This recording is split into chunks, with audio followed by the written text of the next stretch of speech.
Hey, good morning, Pastor Steve here.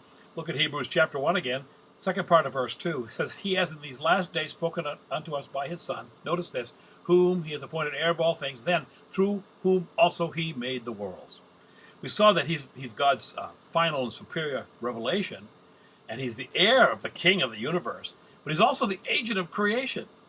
Colossians 1:15 through 18 says it this way, speaking of Jesus, He's the image of the invisible God, the firstborn over all creation. By Him all things were created that are in heaven and that are on earth, visible and invisible, thrones, dominions, principalities, and powers. Everything was created through Him and for Him. And He is before all things, and in Him all things hold together. And He is the head of the body, the church, who is the beginning, the firstborn from the dead, that in all things He might have preeminence. Don't you love it? Kind of a stunning resume if you get right down to it. In John 1, we see the same declaration that this Word is the agent of creation. All things were made by Him. That tiny babe in a manger is one with God, and who is God's final word, spoke all that there is into existence.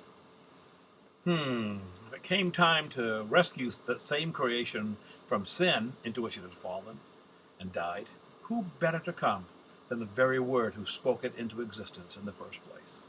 In the beginning, spoke but a word. Let there be light, and there was light. Creation's glory sprang out of the night with just a word of His power and might.